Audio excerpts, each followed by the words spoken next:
আসসালামু আলাইকুম viewers, welcome back to my channel varieties by NJ.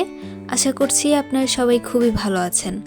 আজ আপনাদের সাথে শেয়ার করব লাউয়ের খোসা ভাজির রেসিপি।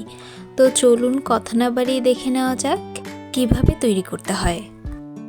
তো এই জন্য প্রথমেই চুলায় একটা প্যান বসিয়ে দিয়ে দিচ্ছি প্রায় 1/4 কাপ রান্নার রেগুলার তেল। তেলটা হালকা গরম হয়ে যাওয়ার পর দিয়ে দিলাম 1/2 কাপ পেঁয়াজ কুচি। পেঁয়াজগুলো সফট হয়ে যাওয়া পর্যন্ত ভেজে নিচ্ছি।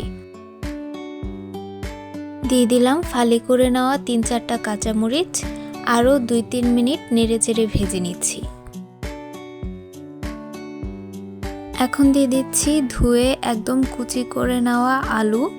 এখানে আমি 2টা মাঝারি সাইজের আলু মিহি কুচি করে কেটে নিয়েছি। কিছুক্ষণ নেড়ে ভেজে নেওয়ার পর দিয়ে দিচ্ছি লাউয়ের খোসা। এখানে আমি একটা লাউয়ের খোসা ছাড়িয়ে ভালোভাবে কুচি করে কেটে নিয়েছি। দিয়ে দিচ্ছি ছোট করে কেটে নেওয়া পেঁয়াজ পাতা বা পেঁয়াজ কলি। দিচ্ছি স্বাদমতো লবণ আর সামান্য হলুদের গুঁড়া। আমরা লাউ দিয়ে কোনো তরকারি রান্না করলে লাউ থেকে খোসাটা ছাড়িয়ে ফেলে দিই।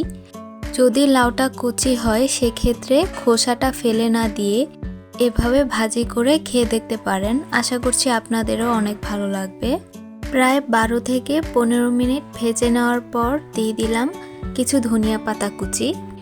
ধনিয়া পাতা দেওয়ার পর আরও 1.5 থেকে 2 মিনিটের মতো নেড়ে ভেজে নিচ্ছি। সো ভিউয়ার্স, এই ছিল আমার আজকের রেসিপি। আশা করছি আজকের রেসিপিটা আপনাদের ভালো লেগেছে। ভালো লেগে থাকলে বাসায় অবশ্যই একবার ট্রাই করে দেখবেন।